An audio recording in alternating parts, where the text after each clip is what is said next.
청주지방법원은 A 50세에게 살인 및 재물손괴 혐의로 징역 20년을 선고했다.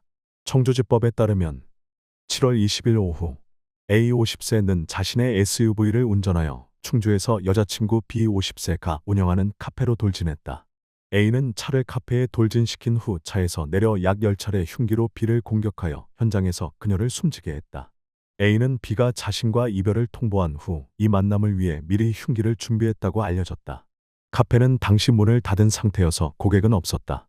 사건이 발생하기 전 A와 B는 A가 B의 외도를 의심하면서 심각한 다툼을 벌였다.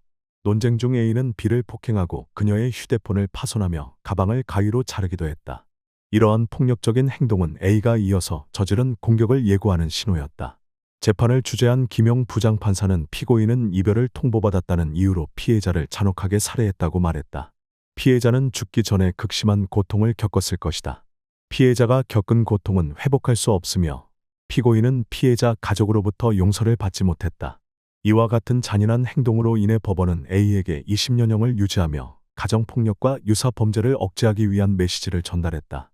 이 사건은 가정폭력의 잔혹함을 다시 한번 강조하며 여성의 권리를 보호하고 관계 내 폭력 행위를 예방하기 위한 강력한 조치가 필요함을 확립했다. 20세 여성이 유튜브 영상을 촬영하며 길거리에서 낯선 이들에게 자신의 몸을 만져보라고 요청한 행위로 400만 원의 벌금을 선고받았습니다. 서울중앙지방법원은 12월 12일 공공음란죄로 이모 씨에게 400만 원의 벌금을 선고했습니다. 이와 함께 성인 콘텐츠 제작사 소속 감독 2명도 각각 400만 원과 500만 원의 벌금을 선고받았습니다. 하진호 판사는 선고에서 이 행위는 명백히 외설적이며 타인에게 불쾌감을 줄 수 있고 성적 상상을 자극할 수 있는 행위라고 지적했습니다. 그는 이러한 행동이 대중의 관심을 끌고 이를 통해 수익을 올리기 위한 것으로 보인다고 언급했습니다. 이 사건은 지난해 10월 서울 압구정과 홍대 등 번화가에서 이 씨와 공범들이 해당 행위를 벌이며 발생했습니다. 이들은 지나가는 사람들에게 이 씨의 몸을 만져보라고 요청하며 그 장면을 촬영해 유튜브와 SNS에 업로드하려 했습니다.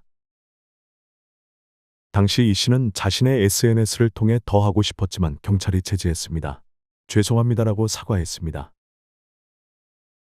이 씨는 성인 비디오 AV 배우 겸 모델로 알려져 있습니다. 한 인터뷰에서 그녀는 남성이 상의를 벗어도 아무 문제가 없지만 여성이 하면 처벌받는 것은 부당하다고 생각한다며 이는 그러한 부조리에 도전하는 퍼포먼스 아트였다고 주장했습니다. 이번 판결을 통해 법원은 공공음란죄의 심각성을 강조하며 이러한 행위가 공공도덕성을 해칠 수 있음을 환기시켰습니다. 전라남도 경찰은 살인 및 사체 유기 혐의로 59세 남성 A를 긴급 체포했습니다. 충격적인 사건은 고흥군에서 발생했으며 A는 차 안에서 50세 여성 B를 흉기로 찔러 살해한 혐의를 받고 있습니다. 경찰에 따르면 12월 11일 오후 9시 45분에서 12월 12일 오전 4시 50분 사이 A는 고흥군에 주차된 차 안에서 B를 여러 차례 흉기로 찔러 살해했습니다.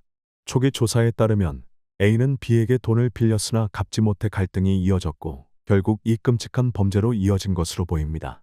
범행 후 A는 차량을 몇 킬로미터 떨어진 교회 인근 주차장으로 옮겨 시신을 유기한 뒤 도주했습니다. 경찰은 B와 연락이 닿지 않는다는 B의 지인의 신고를 받고 수사에 착수했습니다. 피해자의 시신은 주차된 차량 안에서 발견되었으며 CCTV 영상을 통해 경찰은 A의 은신처를 추적했습니다. 12월 12일 A는 보성군 벌교읍의 한 모텔에서 숨어 있다가 체포되었습니다. 특히 체포 당시 A는 범행에 사용된 흉기를 소지하고 있었으며 이를 버리지 않은 상태였습니다. 경찰은 사건의 경위와 동기를 명확히 하기 위해 추가 조사를 진행 중입니다. 당국은 A에 대한 구속영장을 신청해 법적 절차를 진행할 예정입니다. 이번 사건은 대중의 분노를 불러일으켰으며 해결되지 않은 금전적 갈등이 초래할 수 있는 심각한 결과를 경고하는 사례로 주목받고 있습니다. 대전 항소심 법원은 부모를 폭행하고 금전을 훔친 혐의로 징역 3년 6개월을 선고받은 25세 남성 A의 항소를 기각했습니다. 변호인이 A가 분노 조절 장애를 앓고 있으며 초범이라는 점을 주장했지만 법원은 1심 형량을 유지했습니다. 지난해 12월 충남 아산의 자택에서 A는 용돈 10만 원을 요구했다가 거절당하자 아버지를 흉기로 위협하고 폭행했습니다. 어머니가 이를 말리려 하자 A는 어머니도 폭행했으며 훔친 돈은 개인적인 용도로 사용되었습니다. 법원에 따르면 A가 부모에게 폭력을 행사한 것은 이번이 처음이 아니었습니다.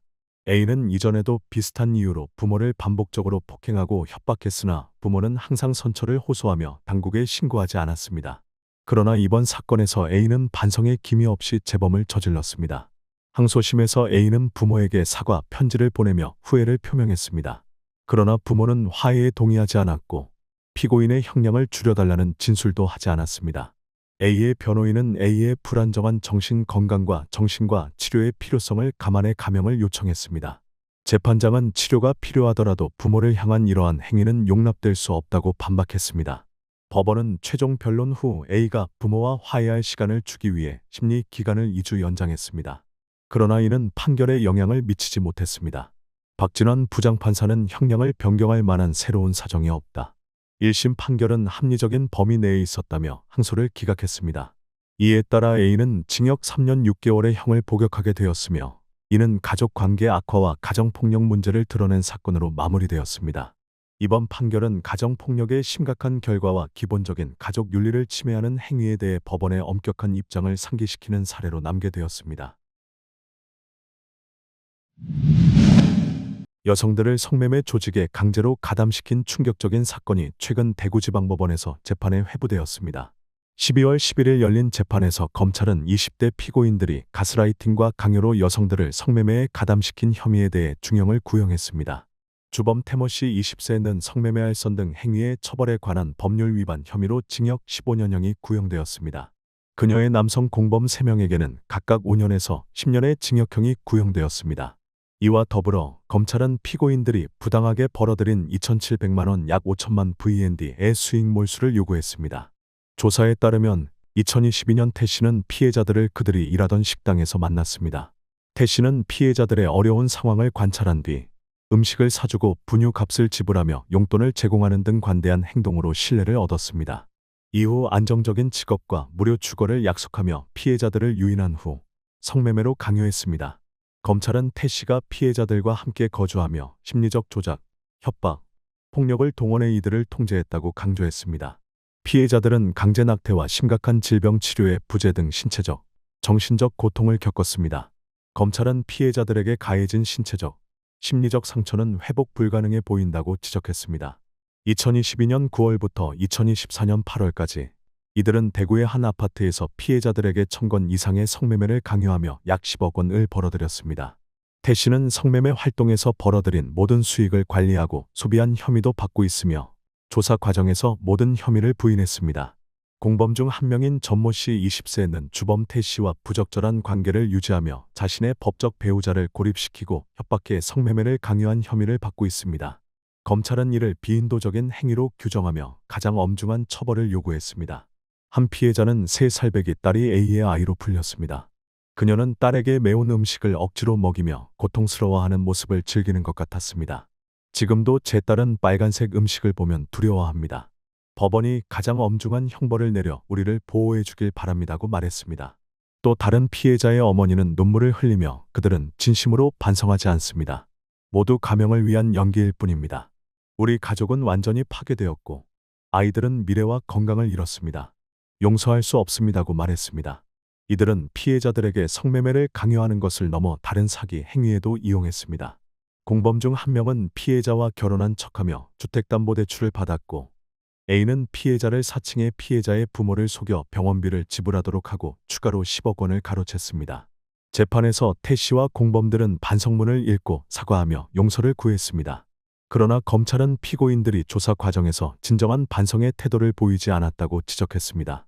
최종 선고 공판은 2025년 1월 8일 오전 10시에 열릴 예정입니다. 이번 충격적인 사건에 대해 공정하고 엄격한 판결이 내려지기를 대중은 간절히 기다리고 있습니다.